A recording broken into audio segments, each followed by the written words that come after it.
प्रिय भक्तों, क्या आप परेशान हो चुके हो तांत्रिक बाधाओं से? हर वक्त नई समस्या आपके ही जीवन में आती है। कोई भी कार्य करते हो या कोई काम काज शुरू करते हो तो उसमें सफलता नहीं मिल रही है। व्यापार दुकान में मंदी चल रही है और बेवजह के नुकसान होते ही जा रहे हैं। घर में कोई व्यक्ति बीमार रहता है या पति पत्नी के बीच लड़ाई झगड़े मनमुटाव चलता है, तो ऐसे में हनुमान जी महाराज की भक्ति आपके जीवन में एक अद्भुत दिव्य प्रकाश लेकर आएगी, जिससे आपके घर में सकारात्मकता का प्रभाव बढ़ जाएगा। प्यारे भक्तों, घर में नकारात्मकता है या घर आते ही अजीब सा महसूस होने लगता है, तो ऐसे में आपको हनुमान जी महाराज का मंत्र सुबह या शाम दिन में एक बार अवश्य 108 बार पाठ करना चाहिए। यदि इस मंत्र को आपने घर या व्यापार दुकान की जगह पर चलाकर रख दिया तो वहाँ की नकारात्मक शक्तियाँ नष्ट होती है और फिर हनुमान जी महाराज का एक दिव्य सुरक्षा कवच आपके भीतर निर्माण होता है। कोई भी तंत्र मंत्र बाधा या शत्रु का किया कराया आप पर असर नहीं कर पाएगा। तो प्यारे भक्तों, आज ही हनुमान जी महाराज के भक्ति से जुड़ने के लिए बाधा निवारण मंत्र चैनल को अवश्य सब्सक्राइब करें और प्रतिदिन मंत्र सुनने के लिए कमेंट बॉक्स में जय श्री राम अवश्य लिखें। अब हम मंत्र उच्चारण पाठ को प्रारंभ करते हैं। ओम रामदूताय रुद्राय शत्रुबाधा निवारणाय सर्वतंत्रनाशनाय स्वाहा। ओम रामदूताय रुद्राय शत्रुबाधा निवारणाय सर्वतंत्रनाशनाय स्वाहा। ओम रामदूताय रुद्राय शत्रुबाधा निवारणाय सर्वतंत्रनाशनाय स्वाहा। ओम रामदूताय रुद्राय शत्रुबाधा निवारणाय सर्वतंत्रनाशनाय स्वाहा। ओम रामदूताय रुद्राय शत्रुबाधा निवारणाय सर्वतंत्रनाशनाय स्वाहा। ओम रामदूताय रुद्राय शत्रुबाधा निवारणाय सर्वतंत्रनाशनाय स्वाहा। ओम रामदूताय रुद्राय शत्रुबाधा निवारणाय सर्वतंत्रनाशनाय स्वाहा।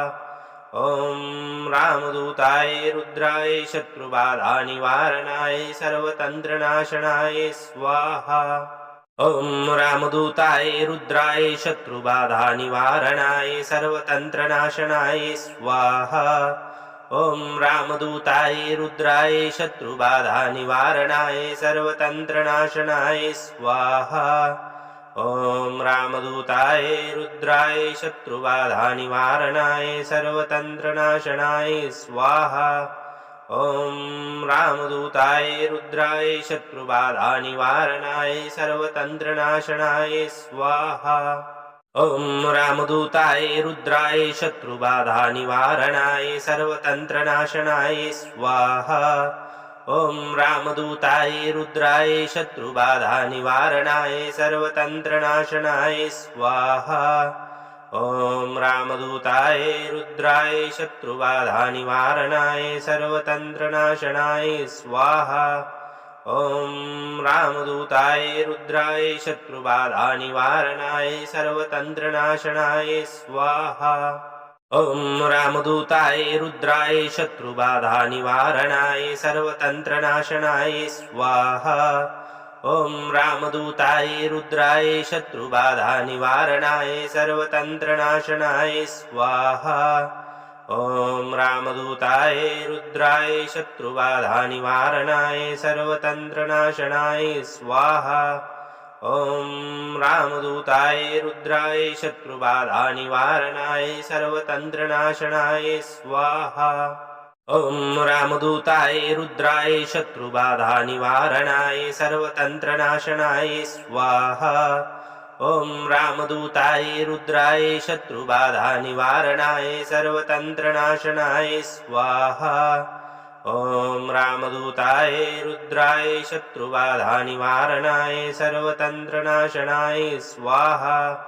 ओम रामदूताय रुद्राय शत्रुबाधा निवारणाय सर्वतंत्रनाशनाय स्वाहा। ओम रामदूताय रुद्राय शत्रुबाधा निवारणाय सर्वतंत्रनाशनाय स्वाहा। ओम रामदूताय रुद्राय शत्रुबाधा निवारणाय सर्वतंत्रनाशनाय स्वाहा। ओम रामदूताय रुद्राय शत्रुबाधा निवारणाय सर्वतंत्रनाशनाय स्वाहा। ॐ रामदूताय रुद्राय शत्रुबाधानिवारणाय सर्वतन्त्रनाशनाय स्वाहा। ॐ रामदूताय रुद्राय शत्रुबाधानिवारणाय सर्वतन्त्रनाशनाय स्वाहा। ॐ रामदूताय रुद्राय शत्रुबाधानिवारणाय सर्वतन्त्रनाशनाय स्वाहा। ॐ रामदूताय रुद्राय शत्रुबाधानिवारणाय सर्वतन्त्रनाशनाय स्वाहा। ॐ रामदूताय रुद्राय शत्रुबाधानिवारणाय सर्वतन्त्रनाशनाय स्वाहा। ॐ रामदूताय रुद्राय शत्रुबाधानिवारणाय सर्वतन्त्रनाशनाय स्वाहा। ॐ रामदूताय रुद्राय शत्रुबाधानिवारणाय सर्वतन्त्रनाशनाय स्वाहा। ॐ रामदूताय रुद्राय शत्रुबाधानिवारणाय सर्वतन्त्रनाशनाय स्वाहा। ॐ रामदूताय रुद्राय शत्रुबाधानिवारणाय सर्वतन्त्रनाशनाय स्वाहा। ॐ रामदूताय रुद्राय शत्रुबाधानिवारणाय सर्वतन्त्रनाशनाय स्वाहा। ॐ रामदूताय रुद्राय शत्रुबाधानिवारणाय सर्वतन्त्रनाशनाय स्वाहा। ॐ रामदूताय रुद्राय शत्रुबाधानिवारणाय सर्वतन्त्रनाशनाय स्वाहा। ॐ रामदूताय रुद्राय शत्रुबाधानिवारणाय सर्वतन्त्रनाशनाय स्वाहा। ॐ रामदूताय रुद्राय शत्रुबाधानिवारणाय सर्वतन्त्रनाशनाय स्वाहा। ॐ रामदूताय रुद्राय शत्रुबाधानिवारणाय सर्वतन्त्रनाशनाय स्वाहा। ॐ रामदूताय रुद्राय शत्रुबाधानिवारणाय सर्वतन्त्रनाशनाय स्वाहा। ॐ रामदूताय रुद्राय शत्रुबाधानिवारणाय सर्वतन्त्रनाशनाय स्वाहा। ॐ रामदूताय रुद्राय शत्रुबाधानिवारणाय सर्वतन्त्रनाशनाय स्वाहा। ॐ रामदूताय रुद्राय शत्रुबाधानिवारणाय सर्वतन्त्रनाशनाय स्वाहा। ॐ रामदूताय रुद्राय शत्रुबाधानिवारणाय सर्वतन्त्रनाशनाय स्वाहा। ॐ रामदूताय रुद्राय शत्रुबाधानिवारणाय सर्वतन्त्रनाशनाय स्वाहा। ॐ रामदूताय रुद्राय शत्रुबाधानिवारणाय सर्वतन्त्रनाशनाय स्वाहा। ॐ रामदूताय रुद्राय शत्रुबाधानिवारणाय सर्वतन्त्रनाशनाय स्वाहा। ॐ रामदूताय रुद्राय शत्रुबाधानिवारणाय सर्वतन्त्रनाशनाय स्वाहा। ॐ रामदूताय रुद्राय शत्रुबाधानिवारणाय सर्वतन्त्रनाशनाय स्वाहा। ॐ रामदूताय रुद्राय शत्रुबाधानिवारणाय सर्वतन्त्रनाशनाय स्वाहा। ॐ रामदूताय रुद्राय शत्रुबाधानिवारणाय सर्वतन्त्रनाशनाय स्वाहा। ॐ रामदूताय रुद्राय शत्रुबाधानिवारणाय सर्वतन्त्रनाशनाय स्वाहा। ॐ रामदूताय रुद्राय शत्रुबाधानिवारणाय सर्वतन्त्रनाशनाय स्वाहा। ॐ रामदूताय रुद्राय शत्रुबाधानिवारणाय सर्वतन्त्रनाशनाय स्वाहा। ॐ रामदूताय रुद्राय शत्रुबाधानिवारणाय सर्वतन्त्रनाशनाय स्वाहा। ॐ रामदूताय रुद्राय शत्रुबाधानिवारणाय सर्वतन्त्रनाशनाय स्वाहा।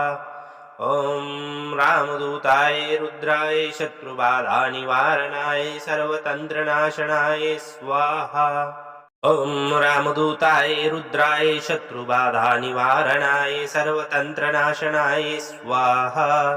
ॐ रामदूताय रुद्राय शत्रुबाधानिवारणाय सर्वतन्त्रनाशनाय स्वाहा। ॐ रामदूताय रुद्राय शत्रुबाधानिवारणाय सर्वतन्त्रनाशनाय स्वाहा। ॐ रामदूताय रुद्राय शत्रुबाधानिवारणाय सर्वतन्त्रनाशनाय स्वाहा। ॐ रामदूताय रुद्राय शत्रुबाधानिवारणाय सर्वतन्त्रनाशनाय स्वाहा। ॐ रामदूताय रुद्राय शत्रुबाधानिवारणाय सर्वतन्त्रनाशनाय स्वाहा। ॐ रामदूताय रुद्राय शत्रुबाधानिवारणाय सर्वतन्त्रनाशनाय स्वाहा। ॐ रामदूताय रुद्राय शत्रुबाधानिवारणाय सर्वतन्त्रनाशनाय स्वाहा। ॐ रामदूताय रुद्राय शत्रुबाधानिवारणाय सर्वतन्त्रनाशनाय स्वाहा। ॐ रामदूताय रुद्राय शत्रुबाधानिवारणाय सर्वतन्त्रनाशनाय स्वाहा। ॐ रामदूताय रुद्राय शत्रुबाधानिवारणाय सर्वतन्त्रनाशनाय स्वाहा। ॐ रामदूताय रुद्राय शत्रुबाधानिवारणाय सर्वतन्त्रनाशनाय स्वाहा। ॐ रामदूताय रुद्राय शत्रुबाधानिवारणाय सर्वतन्त्रनाशनाय स्वाहा। ॐ रामदूताय रुद्राय शत्रुबाधानिवारणाय सर्वतन्त्रनाशनाय स्वाहा। ॐ रामदूताय रुद्राय शत्रुबाधानिवारणाय सर्वतन्त्रनाशनाय स्वाहा। ॐ रामदूताय रुद्राय शत्रुबाधानिवारणाय सर्वतन्त्रनाशनाय स्वाहा। ॐ रामदूताय रुद्राय शत्रुबाधानिवारणाय सर्वतन्त्रनाशनाय स्वाहा। ॐ रामदूताय रुद्राय शत्रुबाधानिवारणाय सर्वतन्त्रनाशनाय स्वाहा। ॐ रामदूताय रुद्राय शत्रुबाधानिवारणाय सर्वतन्त्रनाशनाय स्वाहा।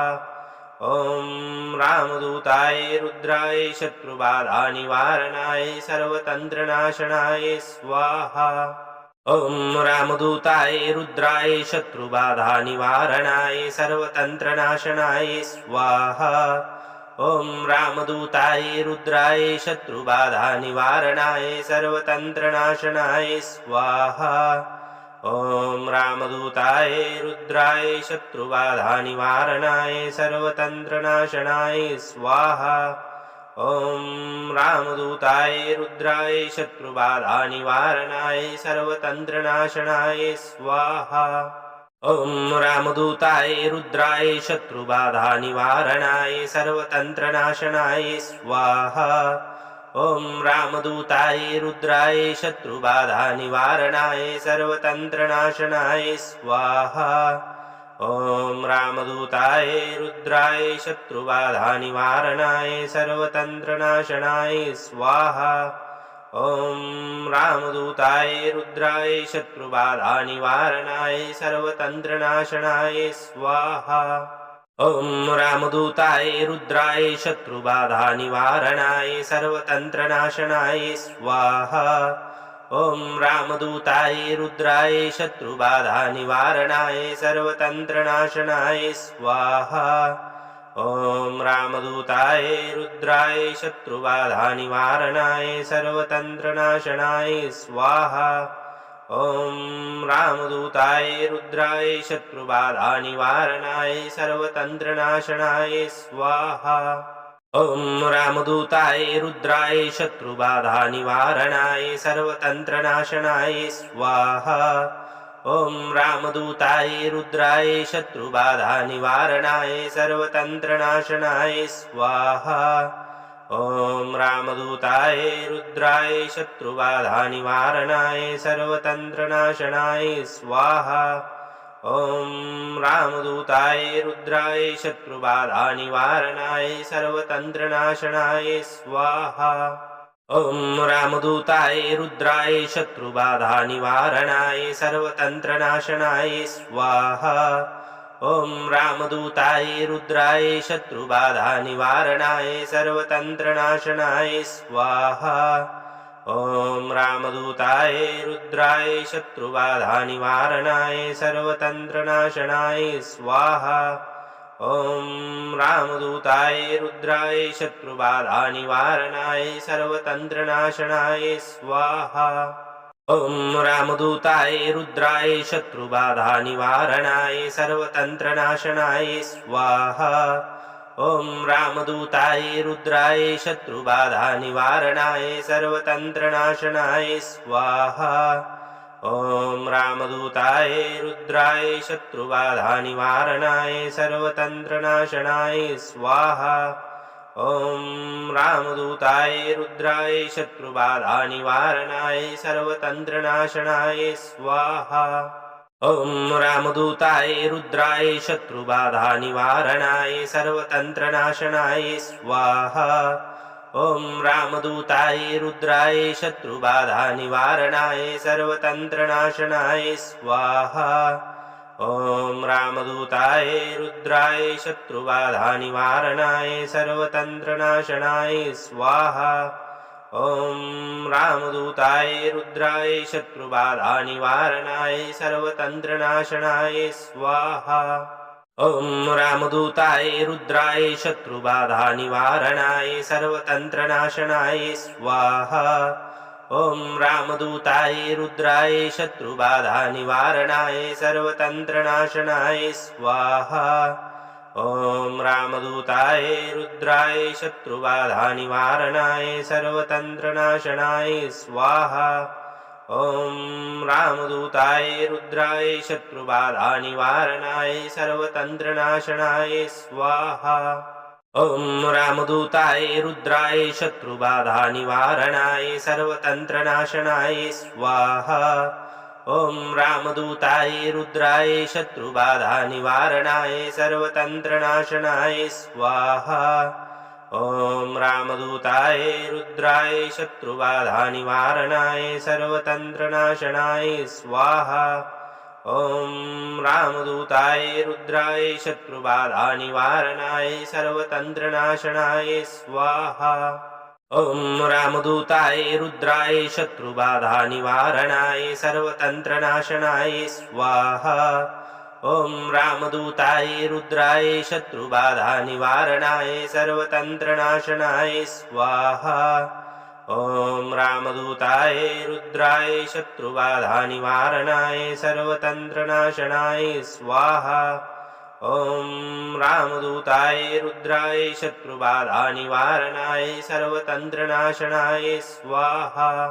ॐ रामदूताय रुद्राय शत्रुबाधानिवारणाय सर्वतन्त्रनाशनाय स्वाहा। ॐ रामदूताय रुद्राय शत्रुबाधानिवारणाय सर्वतन्त्रनाशनाय स्वाहा। ॐ रामदूताय रुद्राय शत्रुबाधानिवारणाय सर्वतन्त्रनाशनाय स्वाहा। ॐ रामदूताय रुद्राय शत्रुबाधानिवारणाय सर्वतन्त्रनाशनाय स्वाहा। ॐ रामदूताय रुद्राय शत्रुबाधानिवारणाय सर्वतन्त्रनाशनाय स्वाहा। ॐ रामदूताय रुद्राय शत्रुबाधानिवारणाय सर्वतन्त्रनाशनाय स्वाहा। ॐ रामदूताय रुद्राय शत्रुबाधानिवारणाय सर्वतन्त्रनाशनाय स्वाहा। ॐ रामदूताय रुद्राय शत्रुबाधानिवारणाय सर्वतन्त्रनाशनाय स्वाहा। ॐ रामदूताय रुद्राय शत्रुबाधानिवारणाय सर्वतन्त्रनाशनाय स्वाहा।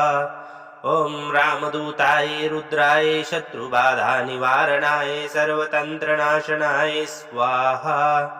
ॐ रामदूताय रुद्राय शत्रुबाधानिवारणाय सर्वतन्त्रनाशनाय स्वाहा। ॐ रामदूताय रुद्राय शत्रुबाधानिवारणाय सर्वतन्त्रनाशनाय स्वाहा। ॐ रामदूताय रुद्राय शत्रुबाधानिवारणाय सर्वतन्त्रनाशनाय स्वाहा। ॐ रामदूताय रुद्राय शत्रुबाधानिवारणाय सर्वतन्त्रनाशनाय स्वाहा। ॐ रामदूताय रुद्राय शत्रुबाधानिवारणाय सर्वतन्त्रनाशनाय स्वाहा। ॐ रामदूताय रुद्राय शत्रुबाधानिवारणाय सर्वतन्त्रनाशनाय स्वाहा।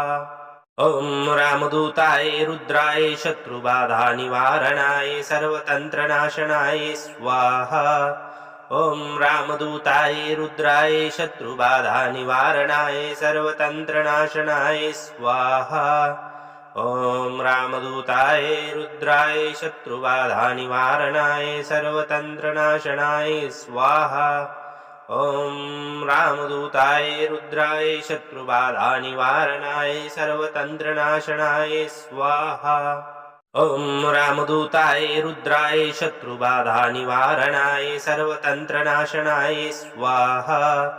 ॐ रामदूताय रुद्राय शत्रुबाधानिवारणाय सर्वतन्त्रनाशनाय स्वाहा।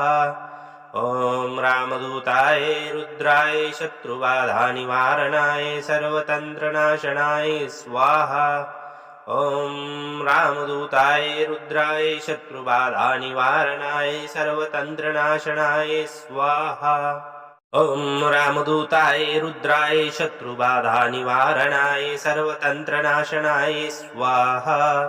ॐ रामदूताय रुद्राय शत्रुबाधानिवारणाय सर्वतन्त्रनाशनाय स्वाहा।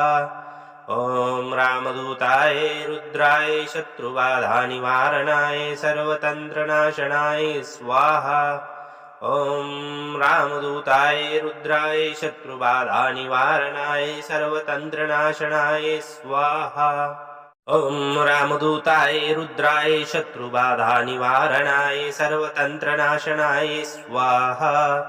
ॐ रामदूताय रुद्राय शत्रुबाधानिवारणाय सर्वतन्त्रनाशनाय स्वाहा।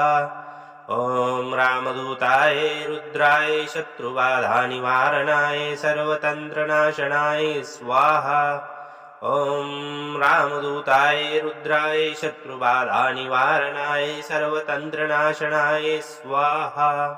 ॐ रामदूताय रुद्राय शत्रुबाधानिवारणाय सर्वतन्त्रनाशनाय स्वाहा। ॐ रामदूताय रुद्राय शत्रुबाधानिवारणाय सर्वतन्त्रनाशनाय स्वाहा। ॐ रामदूताय रुद्राय शत्रुबाधानिवारणाय सर्वतन्त्रनाशनाय स्वाहा। ॐ रामदूताय रुद्राय शत्रुबाधानिवारणाय सर्वतन्त्रनाशनाय स्वाहा। ॐ रामदूताय रुद्राय शत्रुबाधानिवारणाय सर्वतन्त्रनाशनाय स्वाहा। ॐ रामदूताय रुद्राय शत्रुबाधानिवारणाय सर्वतन्त्रनाशनाय स्वाहा। ॐ रामदूताय रुद्राय शत्रुबाधानिवारणाय सर्वतन्त्रनाशनाय स्वाहा। ॐ रामदूताय रुद्राय शत्रुबाधानिवारणाय सर्वतन्त्रनाशनाय स्वाहा। ॐ रामदूताय रुद्राय शत्रुबाधानिवारणाय सर्वतन्त्रनाशनाय स्वाहा। ॐ रामदूताय रुद्राय शत्रुबाधानिवारणाय सर्वतन्त्रनाशनाय स्वाहा। ॐ रामदूताय रुद्राय शत्रुबाधानिवारणाय सर्वतन्त्रनाशनाय स्वाहा। ॐ रामदूताय रुद्राय शत्रुबाधानिवारणाय सर्वतन्त्रनाशनाय स्वाहा। ॐ रामदूताय रुद्राय शत्रुबाधानिवारणाय सर्वतन्त्रनाशनाय स्वाहा। ॐ रामदूताय रुद्राय शत्रुबाधानिवारणाय सर्वतन्त्रनाशनाय स्वाहा। ॐ रामदूताय रुद्राय शत्रुबाधानिवारणाय सर्वतन्त्रनाशनाय स्वाहा। ॐ रामदूताय रुद्राय शत्रुबाधानिवारणाय सर्वतन्त्रनाशनाय स्वाहा। ॐ रामदूताय रुद्राय शत्रुबाधानिवारणाय सर्वतन्त्रनाशनाय स्वाहा।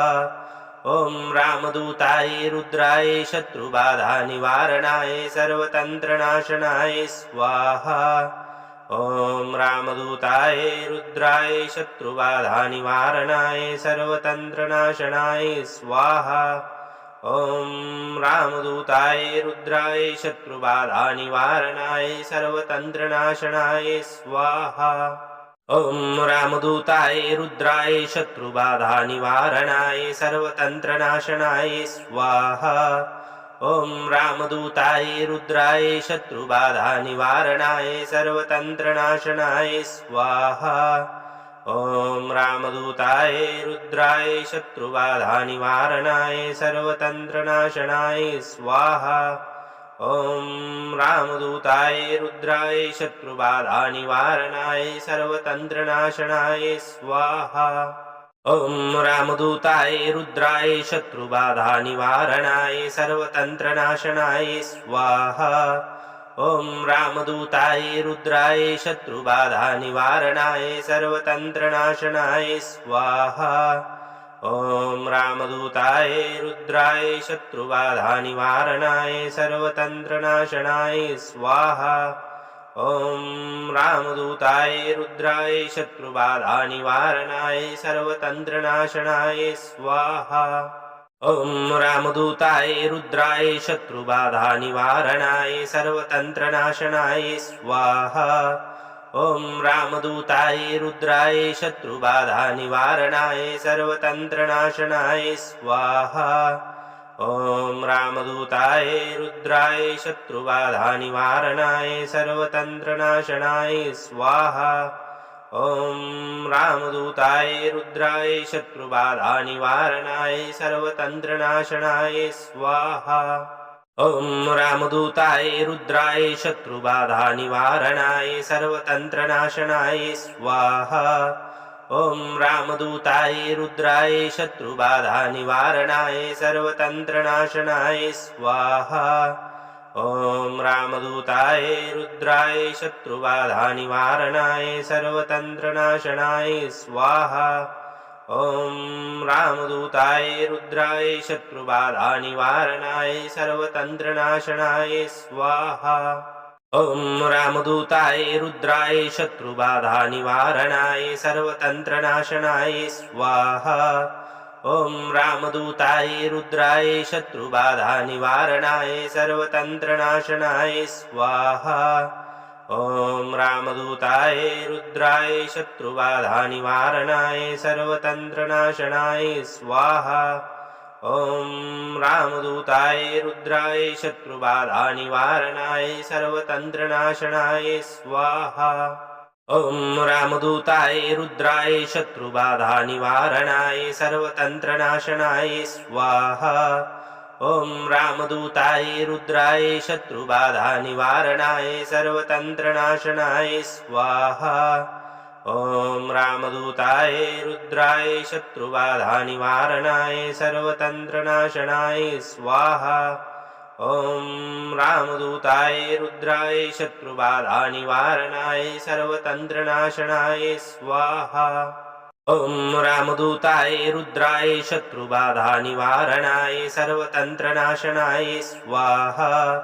ॐ रामदूताय रुद्राय शत्रुबाधानिवारणाय सर्वतन्त्रनाशनाय स्वाहा।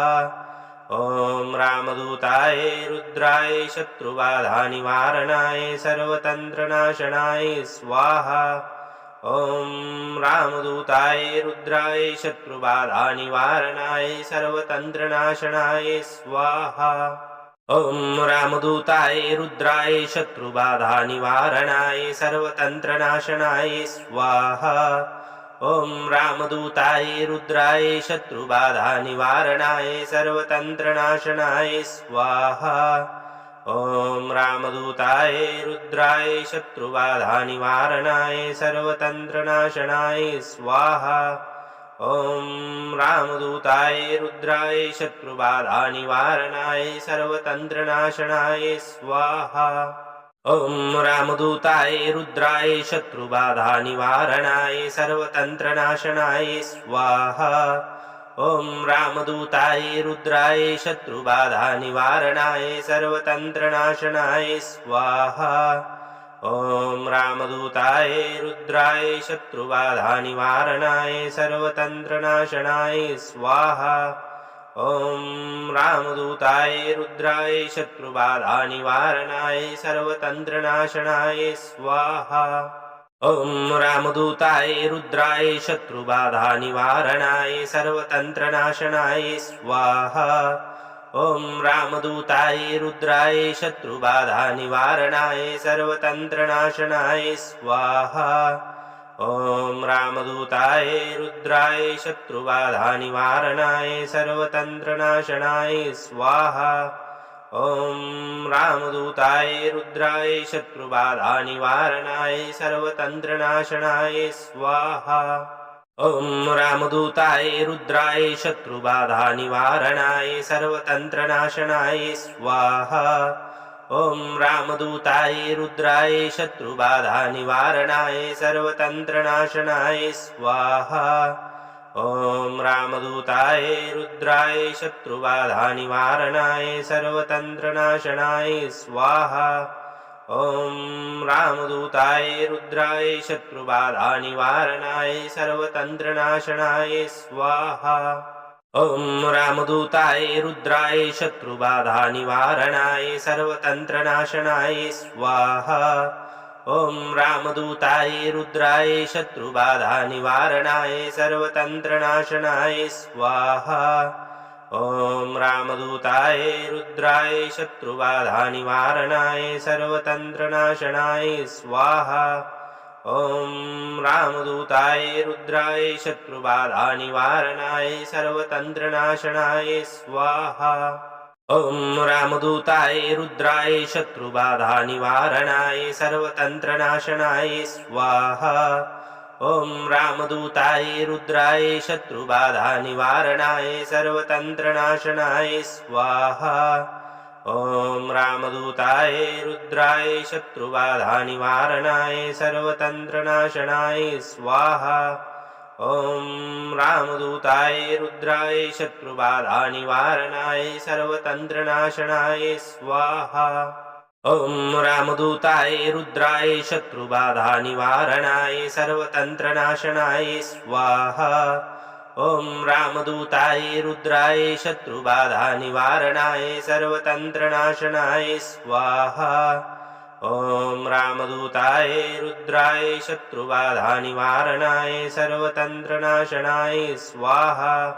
ॐ रामदूताय रुद्राय शत्रुबाधानिवारणाय सर्वतन्त्रनाशनाय स्वाहा। ॐ रामदूताय रुद्राय शत्रुबाधानिवारणाय सर्वतन्त्रनाशनाय स्वाहा। ॐ रामदूताय रुद्राय शत्रुबाधानिवारणाय सर्वतन्त्रनाशनाय स्वाहा। ॐ रामदूताय रुद्राय शत्रुबाधानिवारणाय सर्वतन्त्रनाशनाय स्वाहा। ॐ रामदूताय रुद्राय शत्रुबाधानिवारणाय सर्वतन्त्रनाशनाय स्वाहा। ॐ रामदूताय रुद्राय शत्रुबाधानिवारणाय सर्वतन्त्रनाशनाय स्वाहा। ॐ रामदूताय रुद्राय शत्रुबाधानिवारणाय सर्वतन्त्रनाशनाय स्वाहा। ॐ रामदूताय रुद्राय शत्रुबाधानिवारणाय सर्वतन्त्रनाशनाय स्वाहा। ॐ रामदूताय रुद्राय शत्रुबाधानिवारणाय सर्वतन्त्रनाशनाय स्वाहा। ॐ रामदूताय रुद्राय शत्रुबाधानिवारणाय सर्वतन्त्रनाशनाय स्वाहा। ॐ रामदूताय रुद्राय शत्रुबाधानिवारणाय सर्वतन्त्रनाशनाय स्वाहा। ॐ रामदूताय रुद्राय शत्रुबाधानिवारणाय सर्वतन्त्रनाशनाय स्वाहा। ॐ रामदूताय रुद्राय शत्रुबाधानिवारणाय सर्वतन्त्रनाशनाय स्वाहा। ॐ रामदूताय रुद्राय शत्रुबाधानिवारणाय सर्वतन्त्रनाशनाय स्वाहा। ॐ रामदूताय रुद्राय शत्रुबाधानिवारणाय सर्वतन्त्रनाशनाय स्वाहा। ॐ रामदूताय रुद्राय शत्रुबाधानिवारणाय सर्वतन्त्रनाशनाय स्वाहा। ॐ रामदूताय रुद्राय शत्रुबाधानिवारणाय सर्वतन्त्रनाशनाय स्वाहा। ॐ रामदूताय रुद्राय शत्रुबाधानिवारणाय सर्वतन्त्रनाशनाय स्वाहा। ॐ रामदूताय रुद्राय शत्रुबाधानिवारणाय सर्वतन्त्रनाशनाय स्वाहा। ॐ रामदूताय रुद्राय शत्रुबाधानिवारणाय सर्वतन्त्रनाशनाय स्वाहा। ॐ रामदूताय रुद्राय शत्रुबाधानिवारणाय सर्वतन्त्रनाशनाय स्वाहा। ॐ रामदूताय रुद्राय शत्रुबाधानिवारणाय सर्वतन्त्रनाशनाय स्वाहा। ॐ रामदूताय रुद्राय शत्रुबाधानिवारणाय सर्वतन्त्रनाशनाय स्वाहा। ॐ रामदूताय रुद्राय शत्रुबाधानिवारणाय सर्वतन्त्रनाशनाय स्वाहा। ॐ रामदूताय रुद्राय शत्रुबाधानिवारणाय सर्वतन्त्रनाशनाय स्वाहा। ॐ रामदूताय रुद्राय शत्रुबाधानिवारणाय सर्वतन्त्रनाशनाय स्वाहा। ॐ रामदूताय रुद्राय शत्रुबाधानिवारणाय सर्वतन्त्रनाशनाय स्वाहा। ॐ रामदूताय रुद्राय शत्रुबाधानिवारणाय सर्वतन्त्रनाशनाय स्वाहा। ॐ रामदूताय रुद्राय शत्रुबाधानिवारणाय सर्वतन्त्रनाशनाय स्वाहा। ॐ रामदूताय रुद्राय शत्रुबाधानिवारणाय सर्वतन्त्रनाशनाय स्वाहा। ॐ रामदूताय रुद्राय शत्रुबाधानिवारणाय सर्वतन्त्रनाशनाय स्वाहा। ॐ रामदूताय रुद्राय शत्रुबाधानिवारणाय सर्वतन्त्रनाशनाय स्वाहा। ॐ रामदूताय रुद्राय शत्रुबाधानिवारणाय सर्वतन्त्रनाशनाय स्वाहा। ॐ रामदूताय रुद्राय शत्रुबाधानिवारणाय सर्वतन्त्रनाशनाय स्वाहा। ॐ रामदूताय रुद्राय शत्रुबाधानिवारणाय सर्वतन्त्रनाशनाय स्वाहा। ॐ रामदूताय रुद्राय शत्रुबाधानिवारणाय सर्वतन्त्रनाशनाय स्वाहा। ॐ रामदूताय रुद्राय शत्रुबाधानिवारणाय सर्वतन्त्रनाशनाय स्वाहा। ॐ रामदूताय रुद्राय शत्रुबाधानिवारणाय सर्वतन्त्रनाशनाय स्वाहा। ॐ रामदूताय रुद्राय शत्रुबाधानिवारणाय सर्वतन्त्रनाशनाय स्वाहा। ॐ रामदूताय रुद्राय शत्रुबाधानिवारणाय सर्वतन्त्रनाशनाय स्वाहा। ॐ रामदूताय रुद्राय शत्रुबाधानिवारणाय सर्वतन्त्रनाशनाय स्वाहा।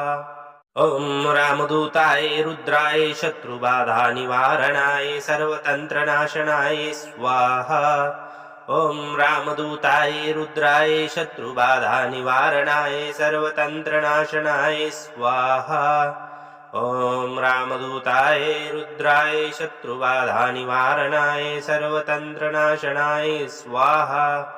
ॐ रामदूताय रुद्राय शत्रुबाधानिवारणाय सर्वतन्त्रनाशनाय स्वाहा। ॐ रामदूताय रुद्राय शत्रुबाधानिवारणाय सर्वतन्त्रनाशनाय स्वाहा। ॐ रामदूताय रुद्राय शत्रुबाधानिवारणाय सर्वतन्त्रनाशनाय स्वाहा। ॐ रामदूताय रुद्राय शत्रुबाधानिवारणाय सर्वतन्त्रनाशनाय स्वाहा। ॐ रामदूताय रुद्राय शत्रुबाधानिवारणाय सर्वतन्त्रनाशनाय स्वाहा। ॐ रामदूताय रुद्राय शत्रुबाधानिवारणाय सर्वतन्त्रनाशनाय स्वाहा। ॐ रामदूताय रुद्राय शत्रुबाधानिवारणाय सर्वतन्त्रनाशनाय स्वाहा। ॐ रामदूताय रुद्राय शत्रुबाधानिवारणाय सर्वतन्त्रनाशनाय स्वाहा। ॐ रामदूताय रुद्राय शत्रुबाधानिवारणाय सर्वतन्त्रनाशनाय स्वाहा। ॐ रामदूताय रुद्राय शत्रुबाधानिवारणाय सर्वतन्त्रनाशनाय स्वाहा। ॐ रामदूताय रुद्राय शत्रुबाधानिवारणाय सर्वतन्त्रनाशनाय स्वाहा। ॐ रामदूताय रुद्राय शत्रुबाधानिवारणाय सर्वतन्त्रनाशनाय स्वाहा। ॐ रामदूताय रुद्राय शत्रुबाधानिवारणाय सर्वतन्त्रनाशनाय स्वाहा। ॐ रामदूताय रुद्राय शत्रुबाधानिवारणाय सर्वतन्त्रनाशनाय स्वाहा। ॐ रामदूताय रुद्राय शत्रुबाधानिवारणाय सर्वतन्त्रनाशनाय स्वाहा। ॐ रामदूताय रुद्राय शत्रुबाधानिवारणाय सर्वतन्त्रनाशनाय स्वाहा। ॐ रामदूताय रुद्राय शत्रुबाधानिवारणाय सर्वतन्त्रनाशनाय स्वाहा। ॐ रामदूताय रुद्राय शत्रुबाधानिवारणाय सर्वतन्त्रनाशनाय स्वाहा। ॐ रामदूताय रुद्राय शत्रुबाधानिवारणाय सर्वतन्त्रनाशनाय स्वाहा। ॐ रामदूताय रुद्राय शत्रुबाधानिवारणाय सर्वतन्त्रनाशनाय स्वाहा। ॐ रामदूताय रुद्राय शत्रुबाधानिवारणाय सर्वतन्त्रनाशनाय स्वाहा। ॐ रामदूताय रुद्राय शत्रुबाधानिवारणाय सर्वतन्त्रनाशनाय स्वाहा। ॐ रामदूताय रुद्राय शत्रुबाधानिवारणाय सर्वतन्त्रनाशनाय स्वाहा। ॐ रामदूताय रुद्राय शत्रुबाधानिवारणाय सर्वतन्त्रनाशनाय स्वाहा। ॐ रामदूताय रुद्राय शत्रुबाधानिवारणाय सर्वतन्त्रनाशनाय स्वाहा। ॐ रामदूताय रुद्राय शत्रुबाधानिवारणाय सर्वतन्त्रनाशनाय स्वाहा। ॐ रामदूताय रुद्राय शत्रुबाधानिवारणाय सर्वतन्त्रनाशनाय स्वाहा। ॐ रामदूताय रुद्राय शत्रुबाधानिवारणाय सर्वतन्त्रनाशनाय स्वाहा। ॐ रामदूताय रुद्राय शत्रुबाधानिवारणाय सर्वतन्त्रनाशनाय स्वाहा। ॐ रामदूताय रुद्राय शत्रुबाधानिवारणाय सर्वतन्त्रनाशनाय स्वाहा। ॐ रामदूताय रुद्राय शत्रुबाधानिवारणाय सर्वतन्त्रनाशनाय स्वाहा। ॐ रामदूताय रुद्राय शत्रुबाधानिवारणाय सर्वतन्त्रनाशनाय स्वाहा। ॐ रामदूताय रुद्राय शत्रुबाधानिवारणाय सर्वतन्त्रनाशनाय स्वाहा। ॐ रामदूताय रुद्राय शत्रुबाधानिवारणाय सर्वतन्त्रनाशनाय स्वाहा। ॐ रामदूताय रुद्राय शत्रुबाधानिवारणाय सर्वतन्त्रनाशनाय स्वाहा। ॐ रामदूताय रुद्राय शत्रुबाधानिवारणाय सर्वतन्त्रनाशनाय स्वाहा। ॐ रामदूताय रुद्राय शत्रुबाधानिवारणाय सर्वतन्त्रनाशनाय स्वाहा। ॐ रामदूताय रुद्राय शत्रुबाधानिवारणाय सर्वतन्त्रनाशनाय स्वाहा। ॐ रामदूताय रुद्राय शत्रुबाधानिवारणाय सर्वतन्त्रनाशनाय स्वाहा। ॐ रामदूताय रुद्राय शत्रुबाधानिवारणाय सर्वतन्त्रनाशनाय स्वाहा। ॐ रामदूताय रुद्राय शत्रुबाधानिवारणाय सर्वतन्त्रनाशनाय स्वाहा। ॐ रामदूताय रुद्राय शत्रुबाधानिवारणाय सर्वतन्त्रनाशनाय स्वाहा। ॐ रामदूताय रुद्राय शत्रुबाधानिवारणाय सर्वतन्त्रनाशनाय स्वाहा। ॐ रामदूताय रुद्राय शत्रुबाधानिवारणाय सर्वतन्त्रनाशनाय स्वाहा। ॐ रामदूताय रुद्राय शत्रुबाधानिवारणाय सर्वतन्त्रनाशनाय स्वाहा। ॐ रामदूताय रुद्राय शत्रुबाधानिवारणाय सर्वतन्त्रनाशनाय स्वाहा। ॐ रामदूताय रुद्राय शत्रुबाधानिवारणाय सर्वतन्त्रनाशनाय स्वाहा। ॐ रामदूताय रुद्राय शत्रुबाधानिवारणाय सर्वतन्त्रनाशनाय स्वाहा। ॐ रामदूताय रुद्राय शत्रुबाधानिवारणाय सर्वतन्त्रनाशनाय स्वाहा। ॐ रामदूताय रुद्राय शत्रुबाधानिवारणाय सर्वतन्त्रनाशनाय स्वाहा। ॐ रामदूताय रुद्राय शत्रुबाधानिवारणाय सर्वतन्त्रनाशनाय स्वाहा। ॐ रामदूताय रुद्राय शत्रुबाधानिवारणाय सर्वतन्त्रनाशनाय स्वाहा। ॐ रामदूताय रुद्राय शत्रुबाधानिवारणाय सर्वतन्त्रनाशनाय स्वाहा। ॐ रामदूताय रुद्राय शत्रुबाधानिवारणाय सर्वतन्त्रनाशनाय स्वाहा। ॐ रामदूताय रुद्राय शत्रुबाधानिवारणाय सर्वतन्त्रनाशनाय स्वाहा। ॐ रामदूताय रुद्राय शत्रुबाधानिवारणाय सर्वतन्त्रनाशनाय स्वाहा। ॐ रामदूताय रुद्राय शत्रुबाधानिवारणाय सर्वतन्त्रनाशनाय स्वाहा। ॐ रामदूताय रुद्राय शत्रुबाधानिवारणाय सर्वतन्त्रनाशनाय स्वाहा। ॐ रामदूताय रुद्राय शत्रुबाधानिवारणाय सर्वतन्त्रनाशनाय स्वाहा। ॐ रामदूताय रुद्राय शत्रुबाधानिवारणाय सर्वतन्त्रनाशनाय स्वाहा। ॐ रामदूताय रुद्राय शत्रुबाधानिवारणाय सर्वतन्त्रनाशनाय स्वाहा। ॐ रामदूताय रुद्राय शत्रुबाधानिवारणाय सर्वतन्त्रनाशनाय स्वाहा। ॐ रामदूताय रुद्राय शत्रुबाधानिवारणाय सर्वतन्त्रनाशनाय स्वाहा। ॐ रामदूताय रुद्राय शत्रुबाधानिवारणाय सर्वतन्त्रनाशनाय स्वाहा। ॐ रामदूताय रुद्राय शत्रुबाधानिवारणाय सर्वतन्त्रनाशनाय स्वाहा। ॐ रामदूताय रुद्राय शत्रुबाधानिवारणाय सर्वतन्त्रनाशनाय स्वाहा। ॐ रामदूताय रुद्राय शत्रुबाधानिवारणाय सर्वतन्त्रनाशनाय स्वाहा।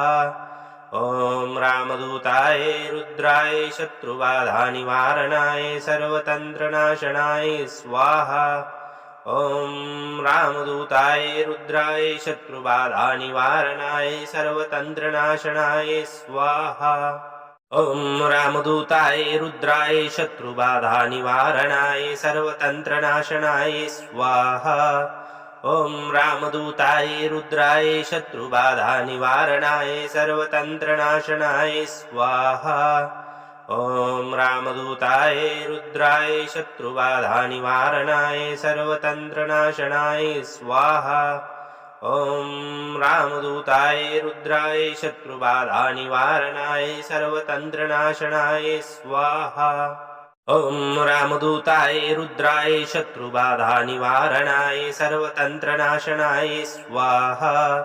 ॐ रामदूताय रुद्राय शत्रुबाधानिवारणाय सर्वतन्त्रनाशनाय स्वाहा। ॐ रामदूताय रुद्राय शत्रुबाधानिवारणाय सर्वतन्त्रनाशनाय स्वाहा। ॐ रामदूताय रुद्राय शत्रुबाधानिवारणाय सर्वतन्त्रनाशनाय स्वाहा। ॐ रामदूताय रुद्राय शत्रुबाधानिवारणाय सर्वतन्त्रनाशनाय स्वाहा। ॐ रामदूताय रुद्राय शत्रुबाधानिवारणाय सर्वतन्त्रनाशनाय स्वाहा। ॐ रामदूताय रुद्राय शत्रुबाधानिवारणाय सर्वतन्त्रनाशनाय स्वाहा। ॐ रामदूताय रुद्राय शत्रुबाधानिवारणाय सर्वतन्त्रनाशनाय स्वाहा। ॐ रामदूताय रुद्राय शत्रुबाधानिवारणाय सर्वतन्त्रनाशनाय स्वाहा। ॐ रामदूताय रुद्राय शत्रुबाधानिवारणाय सर्वतन्त्रनाशनाय स्वाहा। ॐ रामदूताय रुद्राय शत्रुबाधानिवारणाय सर्वतन्त्रनाशनाय स्वाहा। ॐ रामदूताय रुद्राय शत्रुबाधानिवारणाय सर्वतन्त्रनाशनाय स्वाहा। ॐ रामदूताय रुद्राय शत्रुबाधानिवारणाय सर्वतन्त्रनाशनाय स्वाहा। ॐ रामदूताय रुद्राय शत्रुबाधानिवारणाय सर्वतन्त्रनाशनाय स्वाहा। ॐ रामदूताय रुद्राय शत्रुबाधानिवारणाय सर्वतन्त्रनाशनाय स्वाहा। ॐ रामदूताय रुद्राय शत्रुबाधानिवारणाय सर्वतन्त्रनाशनाय स्वाहा। ॐ रामदूताय रुद्राय शत्रुबाधानिवारणाय सर्वतन्त्रनाशनाय स्वाहा। ॐ रामदूताय रुद्राय शत्रुबाधानिवारणाय सर्वतन्त्रनाशनाय स्वाहा। ॐ रामदूताय रुद्राय शत्रुबाधानिवारणाय सर्वतन्त्रनाशनाय स्वाहा। ॐ रामदूताय रुद्राय शत्रुबाधानिवारणाय सर्वतन्त्रनाशनाय स्वाहा। ॐ रामदूताय रुद्राय शत्रुबाधानिवारणाय सर्वतन्त्रनाशनाय स्वाहा। ॐ रामदूताय रुद्राय शत्रुबाधानिवारणाय सर्वतन्त्रनाशनाय स्वाहा। ॐ रामदूताय रुद्राय शत्रुबाधानिवारणाय सर्वतन्त्रनाशनाय स्वाहा। ॐ रामदूताय रुद्राय शत्रुबाधानिवारणाय सर्वतन्त्रनाशनाय स्वाहा। ॐ रामदूताय रुद्राय शत्रुबाधानिवारणाय सर्वतन्त्रनाशनाय स्वाहा। ॐ रामदूताय रुद्राय शत्रुबाधानिवारणाय सर्वतन्त्रनाशनाय स्वाहा। ॐ रामदूताय रुद्राय शत्रुबाधानिवारणाय सर्वतन्त्रनाशनाय स्वाहा। ॐ रामदूताय रुद्राय शत्रुबाधानिवारणाय सर्वतन्त्रनाशनाय स्वाहा। ॐ रामदूताय रुद्राय शत्रुबाधानिवारणाय सर्वतन्त्रनाशनाय स्वाहा। ॐ रामदूताय रुद्राय शत्रुबाधानिवारणाय सर्वतन्त्रनाशनाय स्वाहा। ॐ रामदूताय रुद्राय शत्रुबाधानिवारणाय सर्वतन्त्रनाशनाय स्वाहा। ॐ रामदूताय रुद्राय शत्रुबाधानिवारणाय सर्वतन्त्रनाशनाय स्वाहा। ॐ रामदूताय रुद्राय शत्रुबाधानिवारणाय सर्वतन्त्रनाशनाय स्वाहा। ॐ रामदूताय रुद्राय शत्रुबाधानिवारणाय सर्वतन्त्रनाशनाय स्वाहा। ॐ रामदूताय रुद्राय शत्रुबाधानिवारणाय सर्वतन्त्रनाशनाय स्वाहा। ॐ रामदूताय रुद्राय शत्रुबाधानिवारणाय सर्वतन्त्रनाशनाय स्वाहा। ॐ रामदूताय रुद्राय शत्रुबाधानिवारणाय सर्वतन्त्रनाशनाय स्वाहा। ॐ रामदूताय रुद्राय शत्रुबाधानिवारणाय सर्वतन्त्रनाशनाय स्वाहा। ॐ रामदूताय रुद्राय शत्रुबाधानिवारणाय सर्वतन्त्रनाशनाय स्वाहा। ॐ रामदूताय रुद्राय शत्रुबाधानिवारणाय सर्वतन्त्रनाशनाय स्वाहा। ॐ रामदूताय रुद्राय शत्रुबाधानिवारणाय सर्वतन्त्रनाशनाय स्वाहा। ॐ रामदूताय रुद्राय शत्रुबाधानिवारणाय सर्वतन्त्रनाशनाय स्वाहा। ॐ रामदूताय रुद्राय शत्रुबाधानिवारणाय सर्वतन्त्रनाशनाय स्वाहा। ॐ रामदूताय रुद्राय शत्रुबाधानिवारणाय सर्वतन्त्रनाशनाय स्वाहा। ॐ रामदूताय रुद्राय शत्रुबाधानिवारणाय सर्वतन्त्रनाशनाय स्वाहा। ॐ रामदूताय रुद्राय शत्रुबाधानिवारणाय सर्वतन्त्रनाशनाय स्वाहा। ॐ रामदूताय रुद्राय शत्रुबाधानिवारणाय सर्वतन्त्रनाशनाय स्वाहा। ॐ रामदूताय रुद्राय शत्रुबाधानिवारणाय सर्वतन्त्रनाशनाय स्वाहा। ॐ रामदूताय रुद्राय शत्रुबाधानिवारणाय सर्वतन्त्रनाशनाय स्वाहा। ॐ रामदूताय रुद्राय शत्रुबाधानिवारणाय सर्वतन्त्रनाशनाय स्वाहा। ॐ रामदूताय रुद्राय शत्रुबाधानिवारणाय सर्वतन्त्रनाशनाय स्वाहा। ॐ रामदूताय रुद्राय शत्रुबाधानिवारणाय सर्वतन्त्रनाशनाय स्वाहा। ॐ रामदूताय रुद्राय शत्रुबाधानिवारणाय सर्वतन्त्रनाशनाय स्वाहा।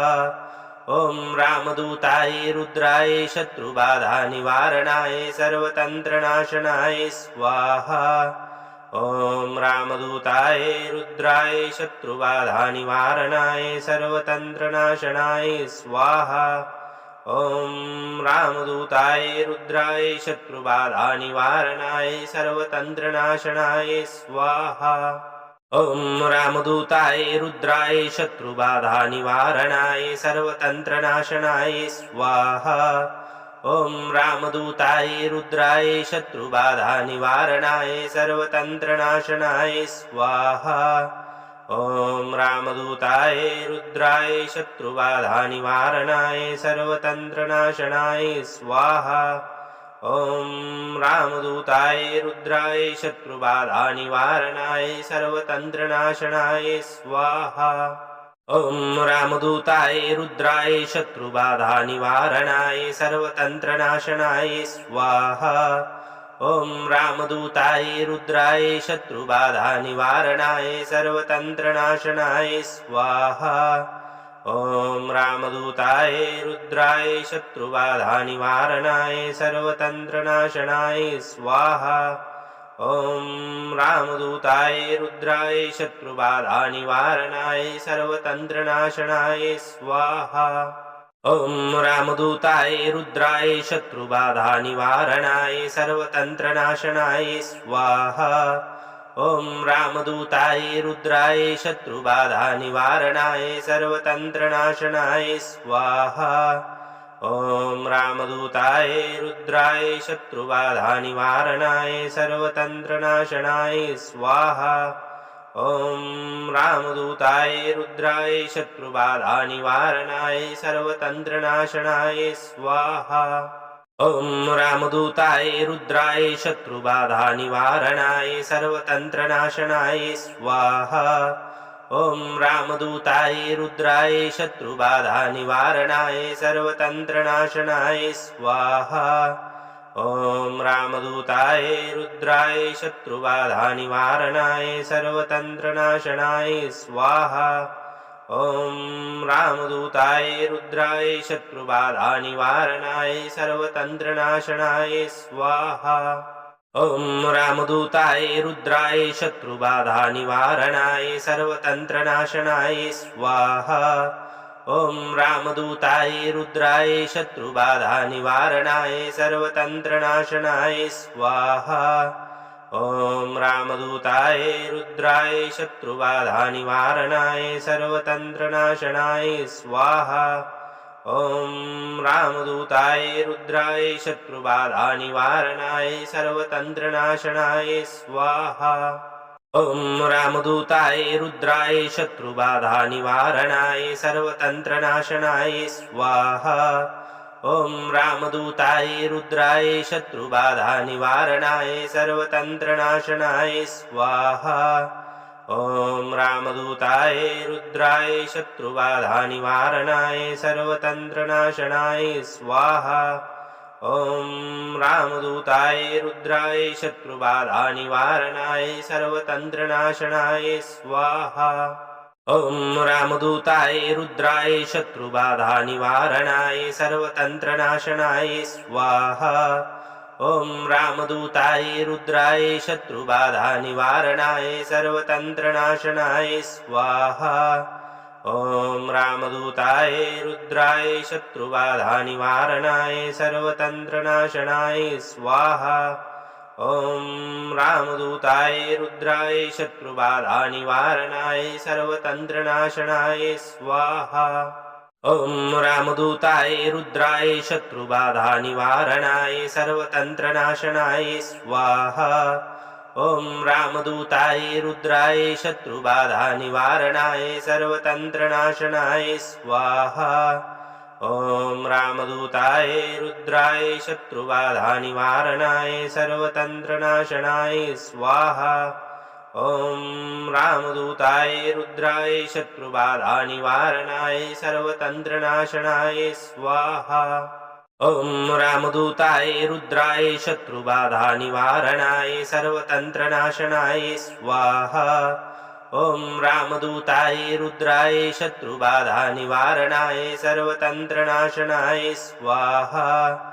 ॐ रामदूताय रुद्राय शत्रुबाधानिवारणाय सर्वतन्त्रनाशनाय स्वाहा। ॐ रामदूताय रुद्राय शत्रुबाधानिवारणाय सर्वतन्त्रनाशनाय स्वाहा। ॐ रामदूताय रुद्राय शत्रुबाधानिवारणाय सर्वतन्त्रनाशनाय स्वाहा। ॐ रामदूताय रुद्राय शत्रुबाधानिवारणाय सर्वतन्त्रनाशनाय स्वाहा। ॐ रामदूताय रुद्राय शत्रुबाधानिवारणाय सर्वतन्त्रनाशनाय स्वाहा।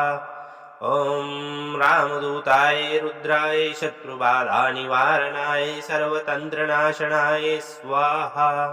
ॐ रामदूताय रुद्राय शत्रुबाधानिवारणाय सर्वतन्त्रनाशनाय स्वाहा। ॐ रामदूताय रुद्राय शत्रुबाधानिवारणाय सर्वतन्त्रनाशनाय स्वाहा। ॐ रामदूताय रुद्राय शत्रुबाधानिवारणाय सर्वतन्त्रनाशनाय स्वाहा। ॐ रामदूताय रुद्राय शत्रुबाधानिवारणाय सर्वतन्त्रनाशनाय स्वाहा।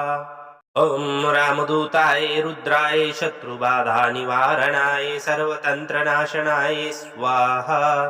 ॐ रामदूताय रुद्राय शत्रुबाधानिवारणाय सर्वतन्त्रनाशनाय स्वाहा।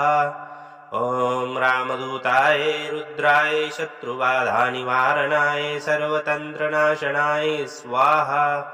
ॐ रामदूताय रुद्राय शत्रुबाधानिवारणाय सर्वतन्त्रनाशनाय स्वाहा।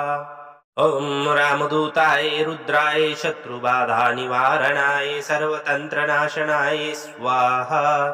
ॐ रामदूताय रुद्राय शत्रुबाधानिवारणाय सर्वतन्त्रनाशनाय स्वाहा। ॐ रामदूताय रुद्राय शत्रुबाधानिवारणाय सर्वतन्त्रनाशनाय स्वाहा। ॐ रामदूताय रुद्राय शत्रुबाधानिवारणाय सर्वतन्त्रनाशनाय स्वाहा। ॐ रामदूताय रुद्राय शत्रुबाधानिवारणाय सर्वतन्त्रनाशनाय स्वाहा। ॐ रामदूताय रुद्राय शत्रुबाधानिवारणाय सर्वतन्त्रनाशनाय स्वाहा। ॐ रामदूताय रुद्राय शत्रुबाधानिवारणाय सर्वतन्त्रनाशनाय स्वाहा। ॐ रामदूताय रुद्राय शत्रुबाधानिवारणाय सर्वतन्त्रनाशनाय स्वाहा। ॐ रामदूताय रुद्राय शत्रुबाधानिवारणाय सर्वतन्त्रनाशनाय स्वाहा। ॐ रामदूताय रुद्राय शत्रुबाधानिवारणाय सर्वतन्त्रनाशनाय स्वाहा। ॐ रामदूताय रुद्राय शत्रुबाधानिवारणाय सर्वतन्त्रनाशनाय स्वाहा। ॐ रामदूताय रुद्राय शत्रुबाधानिवारणाय सर्वतन्त्रनाशनाय स्वाहा। ॐ रामदूताय रुद्राय शत्रुबाधानिवारणाय सर्वतन्त्रनाशनाय स्वाहा।